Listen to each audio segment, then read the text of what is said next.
भारत को जिस काम के लिए कभी दूसरे देशों पर निर्भर रहना पड़ता था, उसी में अब एक बड़ा उलटफेर देखने को मिल रहा है। केन्या को पेट्रोल, डीजल और जेट फ्यूल बेचने में भारत ने यूएई और सऊदी अरब को पीछे छोड़ दिया है। लेकिन सवाल यह है कि एक ऐसा देश जो अपनी जरूरत का 90% से ज्यादा कच्चा तेल बाहर से खरीदता है, वो खुद दूसरे देशों को पेट्रोल, डीजल का इतना बड़ा सप्लायर कैसे बन गया? और क्या ये भारत के किसी बड़े बदलाव का संकेत है? सबसे पहले एक जरूरी बात समझिए, यहाँ बात कच्चे तेल या क्रूड ऑयल की नहीं है, बल्कि रिफाइंड पेट्रोलियम प्रोडक्ट्स की हो रही है। मतलब भारत बाहर से क्रूड ऑयल खरीदता है, अपनी रिफाइनरियों में उसे प्रोसेस करता है और उससे पेट्रोल, डीजल, जेट फ्यूल और दूसरे फ्यूल प्रोडक्ट्स बनाकर दूसरे देशों को बेचता है। और इसी बिजनेस में केन्या के मामले में भारत इस समय सबसे आगे निकल गया है। इसके पीछे सबसे बड़ी वजह है पश्चिम एशिया में फ्यूल सप्लाई का बिगड़ा हुआ रास्ता। केन्या लंबे समय से यूएई और सऊदी अरेबिया जैसे देशों से पेट्रोलियम प्रोडक्ट खरीदता रहा है, लेकिन इस साल वेस्ट एशिया में पैदा हुई भारी सप्लाई डिस्ट्रप्शंस के बीच वहां से केन्या जाने वाले फ्यूल सप्लाई जो है वो घट गई है। आंकड़ों के मुताबिक यूएई की केन्या को पेट्रोलियम शिपमेंट्स जनवरी में करीब 90,000 बैरल्स पर डे थी, जो अगस्त में घटकर करीब 15,000 बैरल्स पर डे रह गई हैं। ऐसे में केन्या को दूसरे सप्लायर्स की तरफ देखना पड़ा और भारत ने एक खाली जगह तेजी से भर दी। केपलर के डेटा का हवाला देते हुए एनर्जी इकोनॉमिस्ट ने बताया कि भारत ने केन्या को गैसोलीन, डीजल, जेट फ्यूल और ऑयल, जो फ्यूल ऑयल है, उसकी सप्लाई में यूएई और सऊदी अरेबिया को पीछे छोड़ दिया है। यानी ये सिर्फ एक प्रोडक्ट की बात नहीं है, भारत कई तरह के रिफाइंड फ्यूल्स केन्या तक पहुंचा रहा है। लेकिन यहाँ कहानी का दूसरा हिस्सा और दिलचस्प है। भारत के पास इतना रिफाइंड फ्यूल आता कहाँ से है? देखिए, भारत दुनिया का चौथा सबसे बड़ा ऑयल रिफाइनिंग कंट्री है। पेट्रोलियम मिनिस्ट्री के मुताबिक देश में 22 ऑपरेशनल रिफाइनरीज हैं, जिनकी कुल इंस्टॉल्ड कैपेसिटी करीब 258.1 मिलियन टन प्रति साल है। यानी भारत के पास इंपोर्टेड क्रूड को बड़े पैमाने पर प्रोसेस करके अलग अलग पेट्रोलियम प्रोडक्ट्स बनाने की क्षमता है।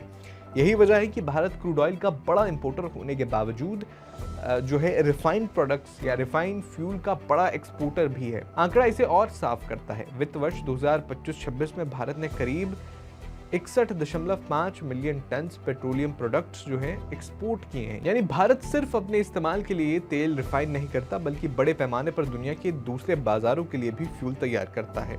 और भारत की रिफाइनिंग स्ट्रेंथ का सबसे बड़ा जो नाम है वो जामनगर है। यहाँ दुनिया के सबसे बड़े रिफाइनिंग कॉम्प्लेक्सेस में से एक मौजूद है। बड़ी रिफाइनरी का फायदा ये होता है कि अलग अलग तरह का क्रूड लेकर उसे मार्केट की जरूरत के हिसाब से अलग अलग प्रोडक्ट तैयार किए जा सकते हैं। यही फ्लेक्सिबिलिटी भारत को ग्लोबल फ्यूल मार्केट में मजबूत पोजीशन देती है।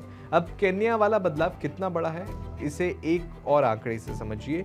जुलाई 2026 में केन्या को भारत का कुल एक्सपोर्ट सभी प्रोडक्ट्स मिलाकर पिछले साल के मुकाबले 151.41% बढ़ा।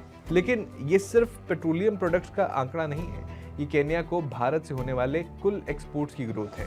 अब सवाल है कि अफ्रीका ही भारत से इतना फ्यूल क्यों खरीद रहा है?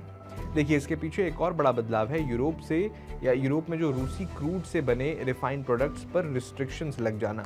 भारत रूसी क्रूड का बड़ा बायर है, ये सब जानते हैं हम, और उसकी जो रिफाइनरीज हैं उस क्रूड को प्रोसेस करके प्रोडक्ट्स बनाती हैं। लेकिन यूरोपीय यूनियन ने थर्ड कंट्रीज में रशियन क्रूड से बने कुछ रिफाइंड प्रोडक्ट्स या पेट्रोलियम प्रोडक्ट्स के इंपोर्ट्स पर रिस्ट्रिक्शंस कड़े कर दिए हैं।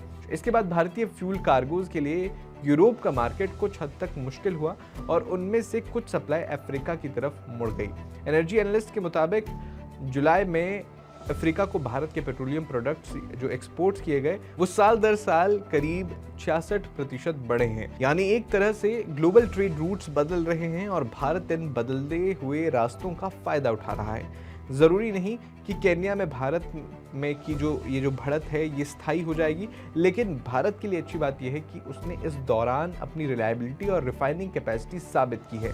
अगर इंडियन रिफाइनर्स कंपैरेटिव प्राइस पर फ्यूल देते रहे और शिपिंग रूट्स मैनेजेबल रहे, तो केन्या और दूसरे अफ्रीकन मार्केट्स में भारत की पकड़ और मजबूत हो सकती है। साफ है, भारत कच्चा माल बाहर से खरीदता है, लेकिन उसमें वैल्यू जोड़कर तैयार फ्यूल दुनिया को बेचता है। और केन्या में यूएई और सऊदी अरेबिया को पीछे छोड़ना इसी कैपेबिलिटी का ताज़ा उदाहरण है। आपका इस पर क्या सोचना है, कमेंट बॉक्स में अपनी राय जरूर दीजिएगा।